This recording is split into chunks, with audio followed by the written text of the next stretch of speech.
안녕하세요. 구약 전체 메시지를 관통하는 시간 CBS 아카데미 숲 김근주 교수의 구약의 진실 네 번째 시간입니다. 회를 거듭하면 거듭할수록 성경에 대해서 재미와 흥미와 그리고 의미가 더 깊어지는 것 같습니다. 그래서 요즘에 성경을 다시 한번 보고 싶은 그런 마음이 생겼다라는 분들을 주변에서 마주하게 되는데요. 오늘은 또 어떤 이야기로 우리가 잘 몰랐던 구약의 진실에 대해서 발견하게 될까 기대하고 있습니다. 교수님 모시겠습니다. 김근주 교수님 안녕하세요. 안녕하세요. 네. 그리고 함께 공부할 수강생님들 최령 씨, 이현영 씨 오셨습니다. 안녕하세요.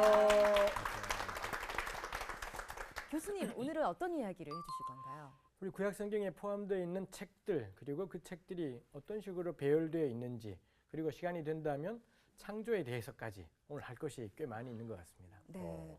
이 배열이라고 하면 뭐 창세기, 출애굽기, 레위기. 그렇죠. 우리가 교회학교 다닐 때 노래 불렀던 그 순서를 이야기하는데 아니 이 배열에도 어떤 뭐 다른 의미가 있나 봐요? 그렇지 않겠습니까? 우리 지난번에 문맥 했습니다만 의미가 문장에 있지 않고 문맥에 있다면 책 한 권 역시 이 배열되어 있는 순서가 있으니 여기에 문맥을 만들어내는 게 있는 것 같아요. 아 맞아요. 이게 시간의 순서대로는 아니더라고요. 그렇죠. 예, 그렇죠. 자. 흥미진진합니다. 우리 오늘은 또 어떻게 이 배열 속에 담겨져 있는 의미를 찾아볼 수 있을지 네 번째 시간 구약의 진실 출발해 보겠습니다.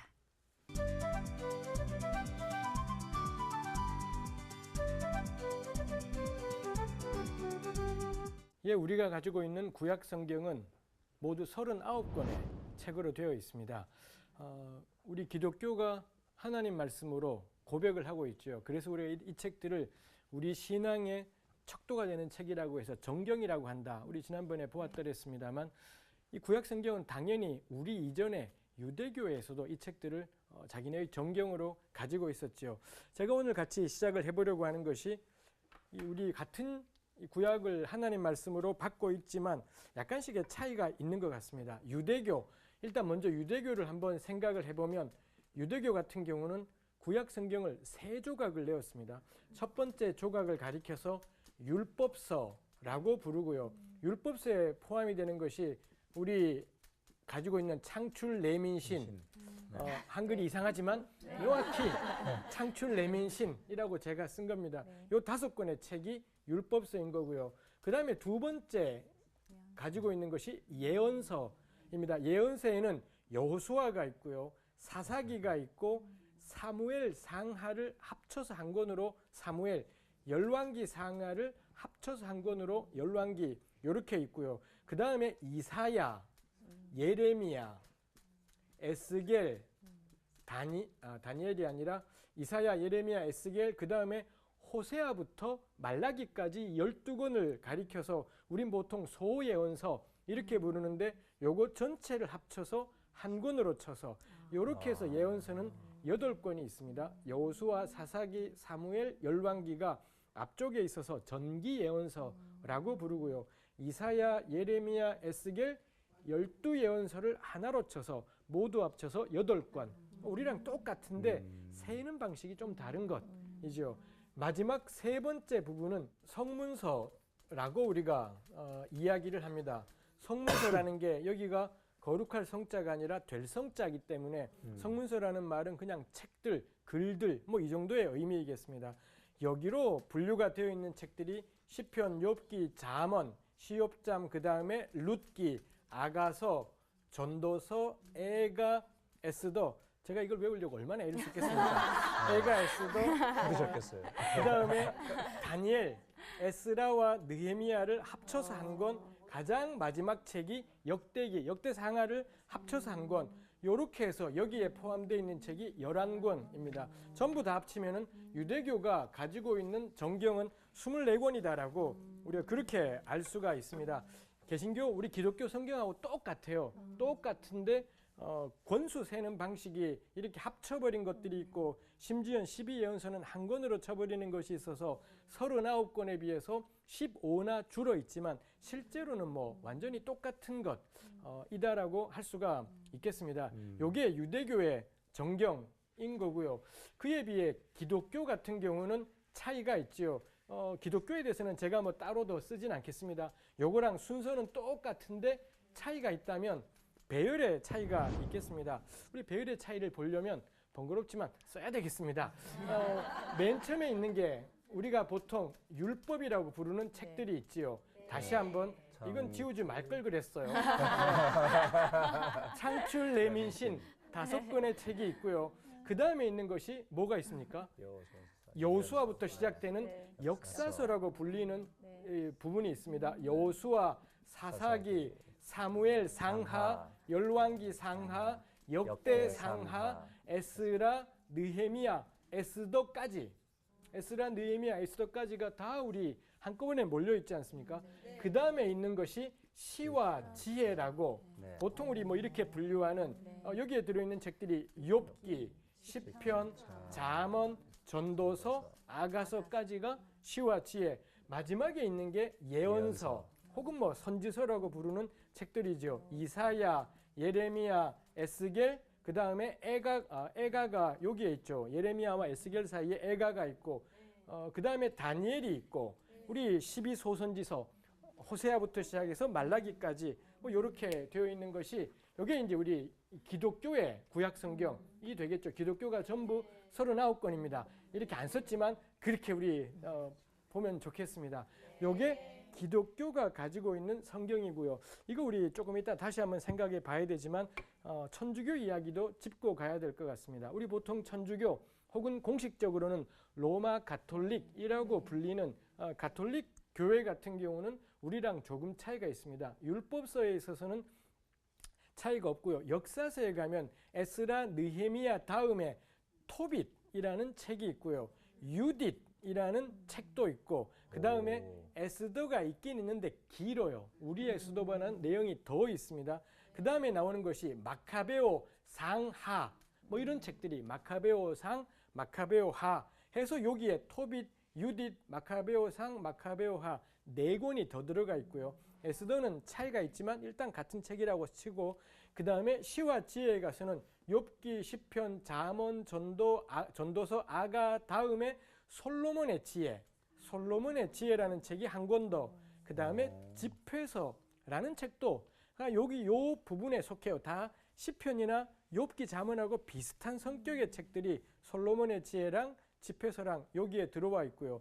예언서에서는 에스겔 다음에 바룩이라는 책이 하나 더 들어와 있습니다. 이것도 역시 뭐 비슷한 성격을 가진 글이라고 할 수가 있겠습니다. 해서 로마 가톨릭 교회 같은 경우는 1권, 2권, 3권, 4권, 5, 6, 7권의 책들이 더 들어가서 39 더하기 7은 어렵다. 어렵죠.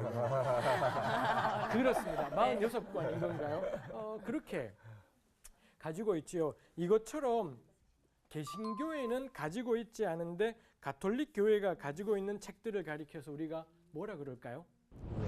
외경이라고. 바깥 외자 경의 바깥에 있다라는 의미로 외경이라고 하지만 이건 개신교에서 그렇게 붙인 이름이고요.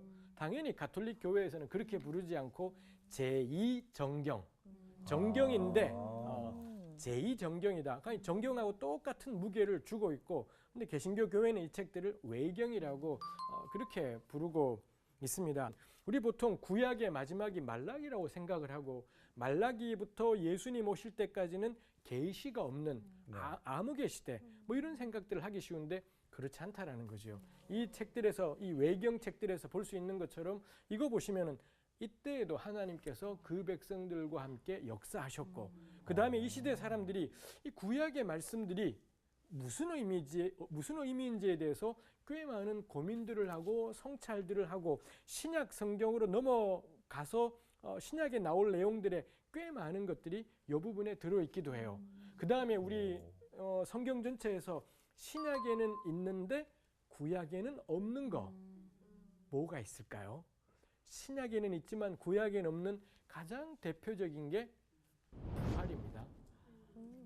부활에 대한 언급을 예수님도 바울 사도께서도 걸핏하면 부활 이야기를 하지 않습니까? 근데 구약에서는 부활에 대한 언급을 거의 찾아보기가 쉽지 않습니다.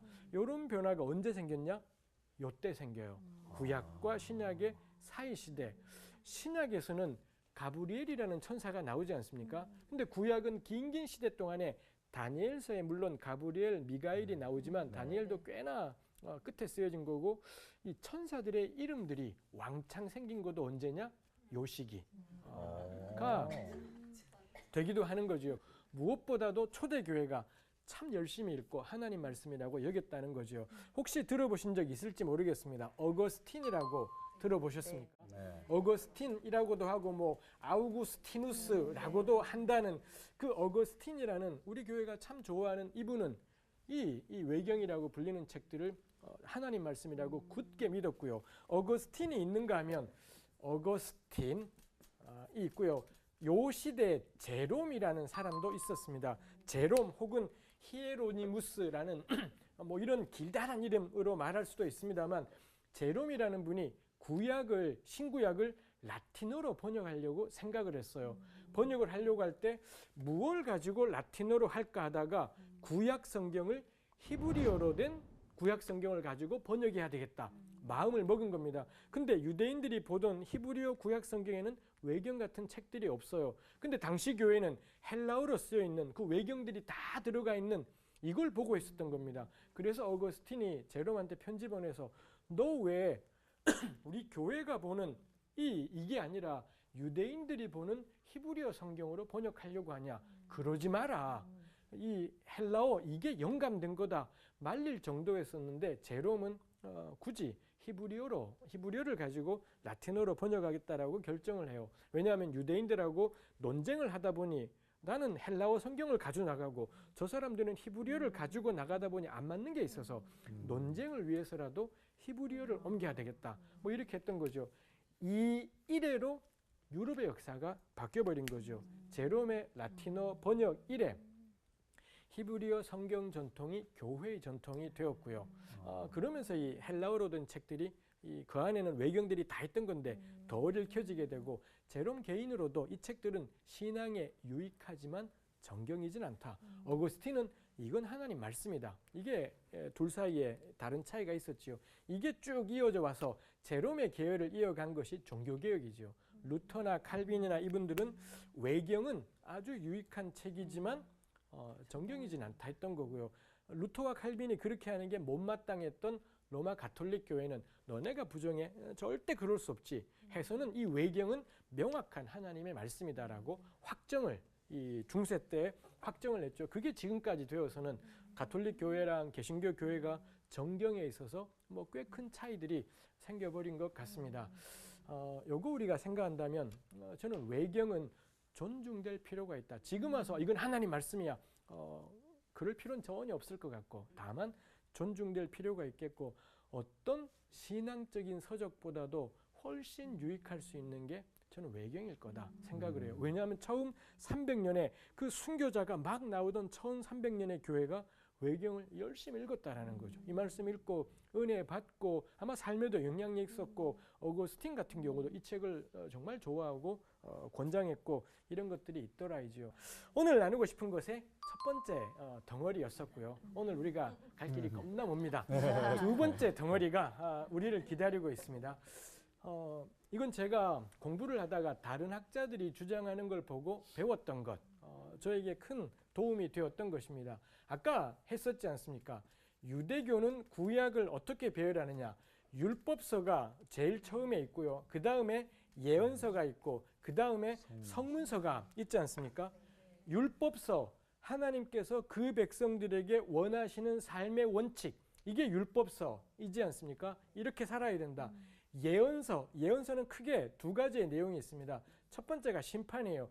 이 율법의 말씀을 백성들이 하나도 안 지키더라, 완전히 다 무시해버리고 짓밟아버리자 예언자들이 등장해서는 너네들은 이렇게 살았기 때문에 이런 심판이 임할 거다. 심판을 선포하고요. 또 하나 예언서에 들어있는 것이 뭐냐?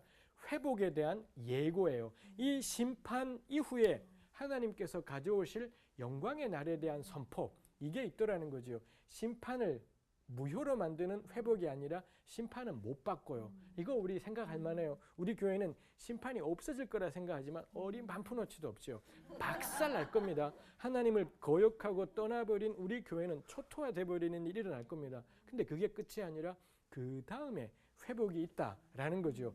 성문서에서 분량이 제일 많은 책이 시편이지 않습니까? 아니, 성문서 마지막은 또 역대기이기도 해요. 시편이나 역대기 같은 책들이 주는 특징, 여호와를 경외하며 살아가는 삶의 일상, 뭐 이런 내용들이 성문서에 포함된 책들인 거죠.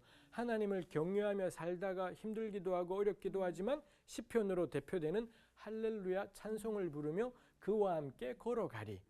이런 식으로 배열하면 원칙이 있고요. 깨졌고 회복될 거란 예고가 있고 그 다음에 일상을 여호와와 함께 걸어간다. 이렇게 배열하면 이게 안정적인가요? 불안정적인가요? 안정적이에요. 안정적이다, 그죠? 아주 안정적인. 원칙이 있다, 깨졌다. 근데 이제 우리 차근차근 가보자. 이렇게 되겠다라는 겁니다. 기독교는 어떻게 이 배열이 되어 있습니까? 기독교 처음에 율법서 똑같아요. 그 다음에 나와 있는 것이 역사서이지요. 네. 그 다음에 나와 있는 게 시와 지혜. 마지막에 있는 게 예언서이지 않습니까? 다시 한번 율법서 원칙이에요. 너네 이렇게 살아라. 이지요. 역사서 여호수아부터 시작해서 열왕기에 가면 나라가 망해버리기까지 하고요. 에스라, 느헤미야, 에스더는 쫓겨난 사람들 이야기까지 되는 거죠. 원칙이 주어졌지만 그 원칙이 역사 안에서 얼마나 판판이 깨지고 있는지 이게 역사서고 시와 지혜 이런 역사 속에서 사람들이 어떤 노래들을 부르고 어떤 괴로움들을 이야기하면서 그들의 일상을 걸어가는가 일 거고요. 마지막이 예언서입니다. 예언서의 내용 아까 우리 했지 않습니까? 한편으로는 심판이고요. 결국에는 다 틀려먹었다예요. 너희가 하나님을 떠났구나. 너희는 다 끝장이 날 거다. 심판. 그 다음에는 회복. 근데 그 다음에 오게 될 영광의 날이 있다. 이게 예언서의 마지막인 겁니다. 어떻습니까? 이렇게 네 등분해서 이렇게 배열하면 얘랑 책은 똑같아요. 근데 배열을 바꾼 거죠. 이렇게 배열하면 안정적인가요? 불안정적인가요? 뭔가 더 있어야 될 것 같아요. 그렇죠. 네. 불안정. 네. 그렇죠. 네. 불안정하다라는 겁니다. 그래서 예언서의 가장 마지막 책이 유대교는 이 역대기가 마지막입니다. 근데 개신교, 기독교의 성경은 가장 마지막이 말라기. 말라기를 딱 넘긴 뭐가 나오나요? 마태복음 1장 1절 아브라함과 다윗의 자손 예수 그리스도의 세계라. 이렇게 이어진다라는 거죠. 이 예언자들이 예고했던 회복이 언제 일어나느냐? 이 땅에 오신 하나님의 아들 예수를 통해서 그 역사가 이루어져요. 요 배열은 화살표예요. 예수님을 향해 있는 화살표구나. 우리가 그렇게 생각을 할 수가 있다라는 겁니다. 같은 책인데 배열의 차이에 따라서 의미가 달라지는 것이 있더라라는 것입니다. 이게 우리에게 주는 의미가 있습니다. 예수님이 땅에 오셨지 않습니까? 그때 그 예수님은 그럼 어떤 분이냐? 요걸 보니 예언자들이 꿈꾸던 세상, 예언자들이 소망하고 꿈꾸고 기대하던 세상, 그게 이 땅에 오신 예수님을 통해 일상이 되었더라라는 거죠. 그러니 예수님을 알기 위해 너무 필요한 게 뭐냐? 예언자가 어떤 세상 꿈꿨지? 예언자가 소망하고 간절히 바라던 세상은 뭐지? 그게 현실이 된 것이다라는 겁니다. 그러니 예수님이 율법을 성취하셨구나. 그럴 때 꼭 필요한 게 예언자가 꿈꾼 세상이 뭐냐가 있다라는 거죠. 근데 우리가 교회에서 보통 전도할 때 예수 믿으면 복 받습니다 하지 않습니까? 맞는 말이지만 너무 유감스러운 건 아니 이거는 구약 없어도 돼요. 구약 성경이 한 권도 없어도 예수 믿으면은 좋은 일이 있을 겁니다. 예수 믿으면은 집안의 아이들도 잘 되고 남편도 잘 되고 이거 구약 성경이 단 한 권도 없어도 얼마든지 나눌 수 있는 좋은 이야기다라는 거죠. 근데 이 구조를 생각하며 배열을 생각하며 예수님을 생각하면 이 예언자들이 꿈꾸던 세상 이사야 2장에 보면 그 날이 되면 칼이 보습으로 창이 낫으로 바뀌게 된다.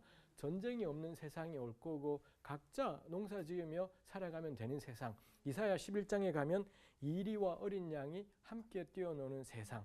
이런 세상 온다. 이런 세상이 온다라는 거죠. 예수께서 이 땅에 오셔서 이거 만든 겁니다.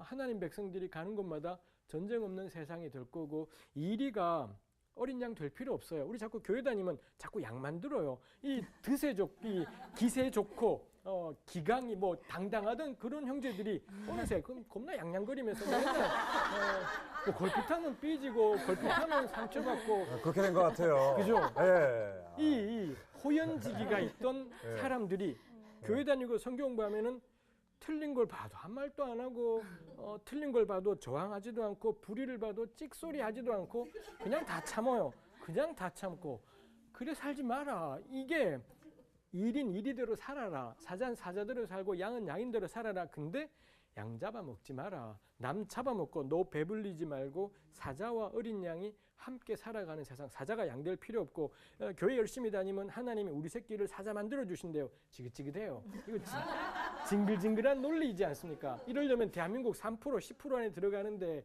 이 징글징글한 논리, 이 3% 10%에 들어갔다는 사람들이 어떤 짓을 하는지 우리 너무 잘 알지 않습니까? 징글징글해요. 양인 채로 살아라. 괜찮다. 너 양녀도 괜찮고 너 늑대냐? 잡아먹지 말고. 이거는 뭐 더 이야기가 필요하지만 예수님이 이 땅에 오셔서 성취하신 건 예수 믿으면 복 받아요. 이지 않습니다. 그 복의 내용이 뭐냐? 전쟁 없는 세상. 우리 더 다가오잖아요. 남북한이 분단돼 있어서 지금도 핵 때문에 북한 핵 때문에 난리법석이 되는 것이 있죠. 전쟁 없는 세상에 도대체 저는 한국 기독교가 전쟁 없는 세상에 무슨 기여를 한 게 있나 싶은 생각이 들어요. 가끔 8.15 때 이때 되면 이 광화문 시청 앞에 가서는 미국과의 우호를 단단히 해야 된다. 미국의 핵 우산 아래 우리나라가 들어가야 된다. 이걸 외치는 목사님들이 있습니다. 전 10원어치도 동의가 안 돼요. 우산이 그렇게 필요하냐? 하나 사줄게. 내가 사줄 테니까. 미국 핵 우산 소리 하지 마라. 적어도 기독교인이라면 전쟁 없는 세상이 우리의 깃발이지. 미국이 살 길이 아니라 중국이나 러시아가 살 길이 아니라 전쟁 반대. 전 이게 그리스도인들의 외칠 바이다 싶어요.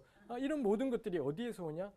구약 예언자들이 꿈꾸던 세상에 대한 전망들이 없다라는 게 우리로 하여금 이 예수님을 왜 믿지에 대해서 내용들이 너무 개인적이에요. 근데 예언자들이 꿈꾸던 그 어마어마한 세상, 지금도 우리 아이들 학교 공부 때문에 신음하지 않습니까?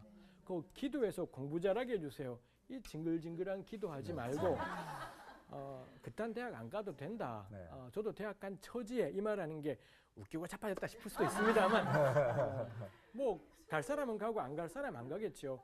그딴 걸로 줄 세우지 마라. 그딴 거 가지고서 뭐 하나님이 응답하셨네 만에 이딴 소리 하지 마라. 그냥 자기 할 수 있는 거 하고 그거 안 해도 살아갈 수 있고 이게 우리가 저는 목표해야 되는 부분이지 않을까 싶은 겁니다. 이 모든 이야기들이 배열 때문이다.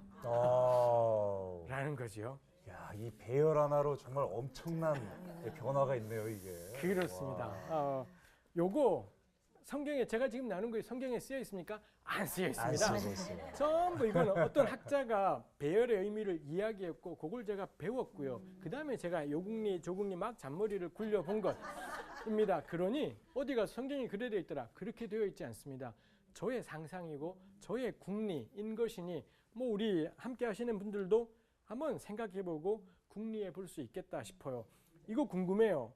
정말 하나님이 이런 식으로 나누는 게 유대인들이 이렇게 나누는데 기독교는 요걸 받으면서 이런 식의 배열이 가장 처음 등장한 게 AD 4세기 정도입니다. AD 한 4세기 되어야지 이런 배열이 등장했다. 그럼 이것도 성령의 감동인 걸까 아닌 걸까도 애매할 수도 있는 것이겠습니다만 저는 있는 배열도 하나님의 은혜다라고 생각을 해요. 우리 구약 성경이 크게 4개의 숲으로 되어 있더라는 거고요. 이제 하나하나 들어가 볼 일이지만 이 4개의 숲이 향하고 있는 방향이 뭐냐? 이 땅에 오신 예수 그리스도를 향해 딱 화살표가 이 숲의 나무들이 그 안에 들어가면 모르는데 높은 데 가서 보니 이 예수님을 향해 쫙 나무들이 다 배열되어 있더라라는 겁니다. 그렇게 예수님을 보게 될 때 저는 그 예수님의 의미라는 것이 훨씬 더 우리 안에 풍성하게 다가오는 것이 있겠다 싶은 생각을 하게 됩니다. 네. 예, 우리가 지금 두 번째 중요한 것까지 잘 마무리했습니다.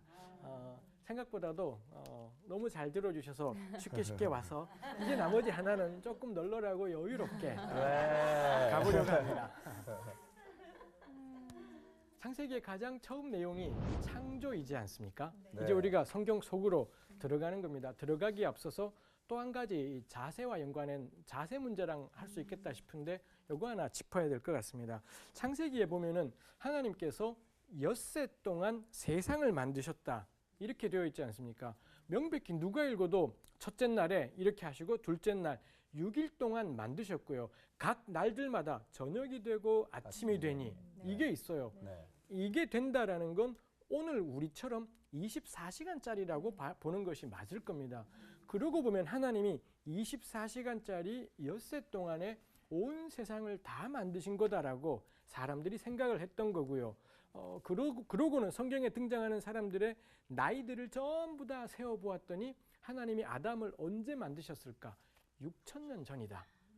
라는 계산을 중세 때 누군가가 한 것이 있었습니다. 이런 이야기는 진작부터 나왔지만 이런 이야기들을 기반으로 해서 성경은 하나님의 말씀이니 과학적으로도 틀림이 없을 거다라고 생각을 한 사람들이 여기저기서 나왔습니다. 가장 대표적인 움직임들이 미국의 19세기에 근본주의라고 겁나 세게 믿던 분들이 있었는데 이분들이 주장한 게 뭐냐? 창조과학이라는 말들을 이 사람들이 처음으로 만들어냈습니다. 그러면서 창세기 1장이나 2장이나 이 성경에 나오는 걸 과학적으로 입증해내기. 요게 이제 이분들의 목적인 거죠. 우리가 그런 거 들어보신 적 없습니까? 저 고등부 때 들었습니다. 여호수아가 태양아 멈춰라 하지 않습니까? 그래서 미 항공우주국 나사에서 계산을 해보았더니 하루가 빠지더라. 정말로 하루가 빠지죠. 그렇죠. 그때 어린 마음에 듣고서는 우와 역시 우리 하나님이 짱이야. 뭐 이런 생각을 하기도 했었습니다. 전부 요게 창조과학 계통에서 나온 이야기들인 거죠. 성경은 하나님 말씀이야. 그러니 과학적으로도 틀림이 없어. 입증될 수 있을 거다. 이렇게 생각하고 지금 입증될 수 있는 건 입증되고 지금 과학이랑 충돌되는 것이 있다면 시간이 지나면 입증될 거다. 이렇게 생각하는 게 창조과학의 입장이죠. 저 역시 고등학생이던 저에게 이분들의 주장이 너무 은혜로웠고요. 하나님이 과학에서도 통한다라는 사실이 저에게는 뭐 행복한 그런 점이었습니다. 근데 그 다음에 계속 공부를 하고 생각들을 하면서 이 머리가 가만히 있었어야 되는데 말입니다. 아무 생각을 말고 그냥 받았어야 되는데 자꾸 잔머리가 생기더라는 거죠. 자꾸 잔머리가 생기고 그러면서 이건 문제가 있다 생각을 해요. 왜 성경을 과학으로 입증하려고 하지? 첫 번째 드는 의문이 그럼 뭐야? 과학이 짱이야? 과학이 제일 센 거야? 과학이 안 맞으면 안 되는 거야?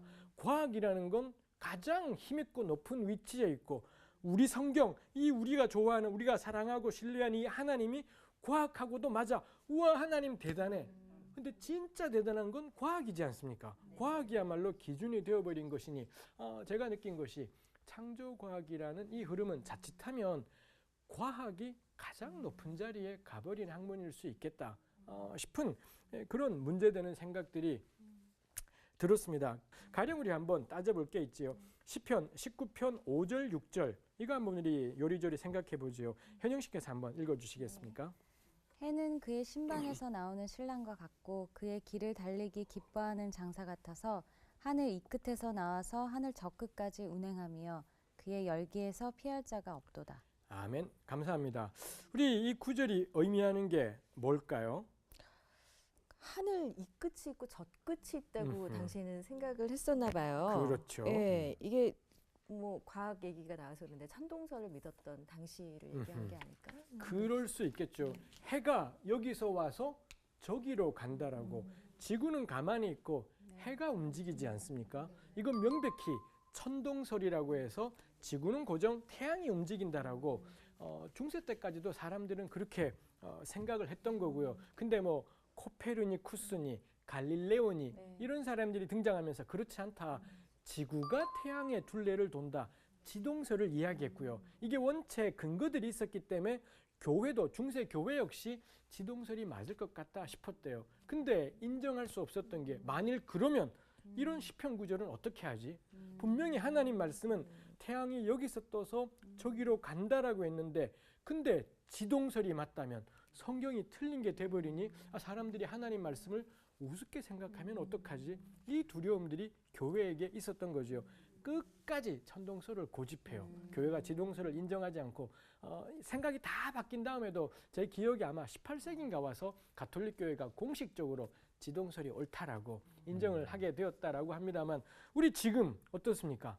이 지동설의 세상이 너무 당연하지 않습니까? 우리 시편 19편 볼 때 하나님이 뻥이네 이렇게 안 하지 않습니까? 하나님 말씀이 틀렸네라고 안 하게 된 거죠. 네. 근데 그때 교회는 이게 너무 불안했어요. 음. 하나님 말씀을 안 믿으면 어떡할까인 거죠. 지금 우리는 이게 어떻게 해결이 될까요? 이 시편은 시라는 거죠. 네네. 시인 거기 때문에 지금도 왜 우리 아이들 그런 노래 부르는지 모르겠습니다. 옛날에 유치원 가면 둥근 애가 떴습니다. 네. 자리에서 일어나. 네. 우리 늘 말해주고 싶어요. 둥근 애 안 뜬다. 둥근 해가 안 뜨고 둥근 지구가 도는 거다. 둥근 지구가 돌고 있어. 이렇게 불러야 되는 거. 이럴 수는 없는 거겠지요. 네. 우리 아마 어제도 그런 말씀 하셨을 수 있습니다. 어느새 하루가 해가 지네. 해 지지 않아요. 해 지지 않지만 우리 해가 지내라고 그냥 눈에 보이게 말하는 거죠. 이건 겁니다. 그냥 눈에 보이는 대로 표현한 거지 이걸 과학적인 걸 염두에 두고 표현한 게 아닌 거죠. 근데 우린 성경 볼 때 전부 과학이라고 생각하고 봐요.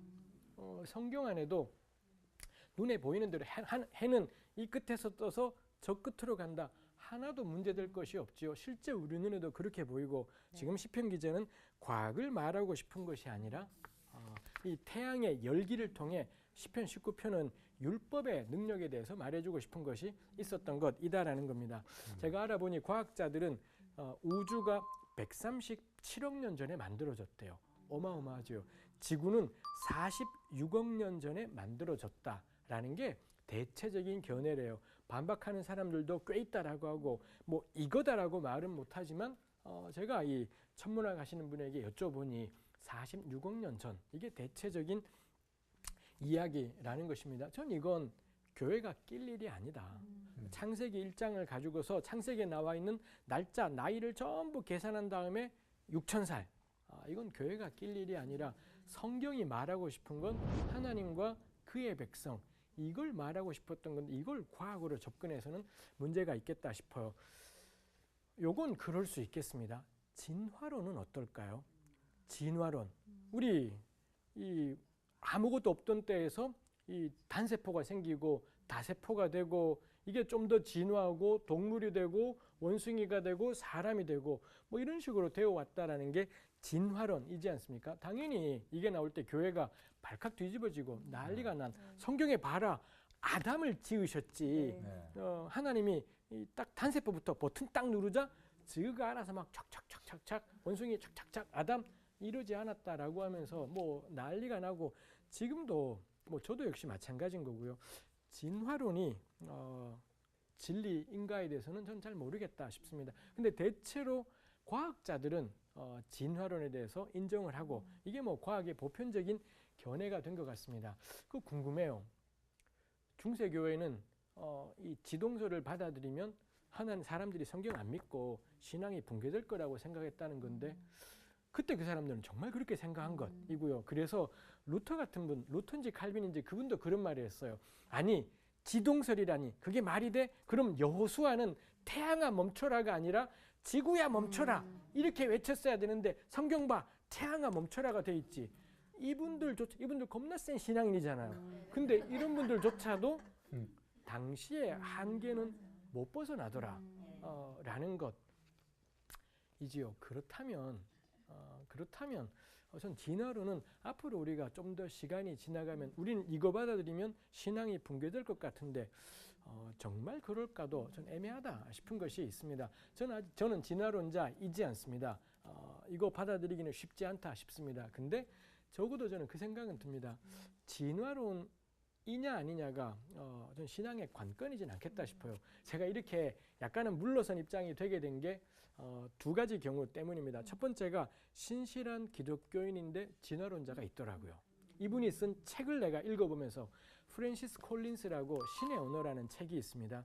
그 책을 읽으면서 이분 기독교인인데 진화론자예요.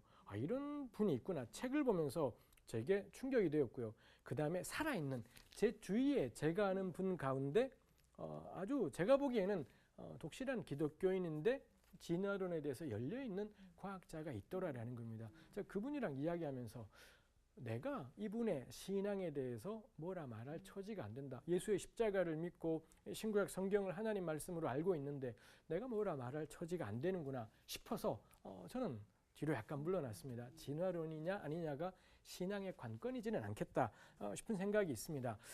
요거 아슬아슬할 수 있습니다. 오해의 여지를 없애야 돼요. 저는 진화론이 옳다라고 말하지 않았어요. 저는 진화론자라고도 말하지 않았어요. 열려 있다. 예, 저는 뒤로 물러나 있어요. 존중한다. 이죠. 근데 진화론자들 가운데 무신론자가 있습니다. 이건 또 별개의 문제예요. 모든 진화론자가 다 무신론자 하나님을 대적하냐? 안 그렇다라는 거고 진화론자 안에도 요 집단이 있더라라는 것입니다. 해서 그거 우리가 생각하게 될 때 저는 우리가 함부로 이야기할 영역은 아니지 않을까라는 생각을 하게 된 거죠. 과학이 하는 일들은 어떻게를 다뤄요? 어떻게 해서 이게 그 다음 단계가 되지? 어떻게 해서 이런 식으로 발전해 가는 거지? 요걸 다루는 게 과학이라면 신앙이 다루는 건 뭔가요? 누가 그걸 만드셨느냐? 이건 과학으로 입증할 수 있는 것이지 않지요. 신앙으로 우린 고백해요. 이 어마어마한 온 세상과 우주가 하나님의 창조이구나. 이걸 깨닫고 고백하고 증거하는 게 신앙의 일인 것이다 싶고요. 또 하나가 왜이지요. 왜 하나님은 우리를 만드신 거지? 과학은 절대 그거 다루지 않습니다. 왜 사람이 존재하지? 왜 이게 존재하지를 따지진 않아요. 어떻게 이렇게 되지? 어떻게 이렇게 되지를 다루지만 신앙이 다룰 것은 왜 사람이라는 존재가 존재하냐라는 겁니다. 진화론을 얼핏 사회에다가 잘못 적용하면 그렇게 되는 거죠. 적자생존. 잘난 놈 살아남는 거고 못난 놈은 사라져야 되는 거고 해서 히틀러처럼 괜찮은 사람들끼리 결혼시켜서 그렇게 해서 자녀를 낳으면 우수할 거다. 열등한 존재인 유대인들은 다 죽여버리자. 뭐 이런 것들이 다 여기서 나올 수도 있는 생각이지 않습니까? 근데 성경은 단호하게 말해요. 왜 하나님이 사람을 만드셨냐 할 때 모든 사람은 하나님의 형상이다. 유대인이건 독일인이건 흑인이건 백인이건 양반이건 노비이건 전부가 하나님의 사람이다. 이게 성경이 말하고자 하는 바이지. 성경은 원숭이가 사람의 조상이야? 전 그걸로는 이제 붙어 싸우지 않겠다 생각이 들었어요. 제가 붙어 싸울 수 있는 영역은 뭐냐? 사람을 함부로 대하고 사람을 계급에 따라 인종에 따라 성별에 따라 취향에 따라 다른 식으로 대하는 것. 이게 우리 교회가 온 힘을 다해서 붙어 싸울 문제이겠다 싶은 생각들을 하게 되는 것이 있었습니다. 해소회 우리 첫 시간에 다루었습니다만 디모데후서에 그런 말씀이 있죠. 이 성경은 하나님의 사람으로 온전하게 하며 모든 선한 일을 행할 능력을 갖추게 한다. 이런 말씀이 있지 않습니까? 이게 저는 하나님 말씀이다 싶어요. 성경은 과학을 쫓아내는 책이지 않고 하나님의 사람으로 온전하게 하며 모든 선한 일을 행할 능력을 갖추게 하는 책. 그게 성경이다 생각할 때 과학자들은 마음껏 연구해라. 그 결론이 어떤 것에 도달하든지 간에 마음껏 연구하고 교회가 절대로 이걸 방해하거나 회방하거나 금을 그어 놓아서도 안 되지 않을까 싶은 생각들을 하게 됩니다. 이거 우리가 앞으로 구약을 쭉 보아 나갈 때에도 성경을 과학으로 접근하지는 말자. 달리 표현하면 성경을 역사책으로만 접근하는 것도 또 문제가 될 수가 있겠다 싶어요. 이거 우리 생각하면서 이제 그 다음 본문 내용들을 보는 것이 좋을 것 같습니다. 오늘 이 정도 나누려고 합니다. 여기까지요. 오늘도 정말 흥미진진한 이야기였습니다. 어떻게 또 들으셨어요? 이 성경을 바라보는 눈이 이렇게 다양할 수 있는데 너무나 참 얕게 지금까지 봐왔다는 생각이 좀 강하게 들어요. 네, 이제는 좀 더 깊고 넓고 그럴 수 있으면 우리가 굉장히 좋겠습니다. 고정적인 시각을 가지고 네, 있었다는 네. 생각이 들죠. 어떻게 네. 들으셨어요? 정말 이렇게 지금 4번째 강의를 듣잖아요. 깨지는 소리가 막 들려요, 제 안에서. 그렇게 정말 이 진리라는 거는 우리가 진짜 추구하는 것들이 이제 같기 때문에 이렇게 그렇죠. 깨짐을 너무 좋아하는 것 같고요. 정말 다음 시간도 너무 기대됩니다. 한번 깨지니까 뭔가 또 다른 안 보이던 것들이 보이는 느낌도 들고요.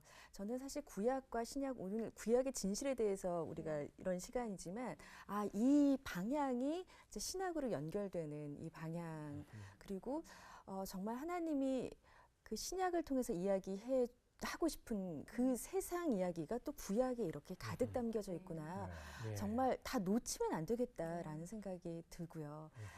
진정으로 이 성경이 우리에게 이야기하고자 하는 것들에 정말 귀를 기울여야겠다.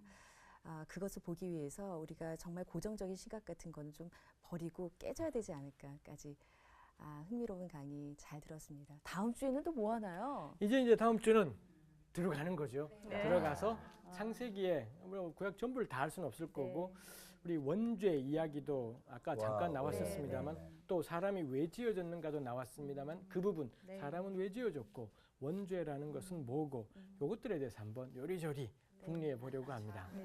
여러분들도 기대되시죠? 다음 주 시간에 꼭 저희들 만나주시기 바랍니다. 고맙습니다.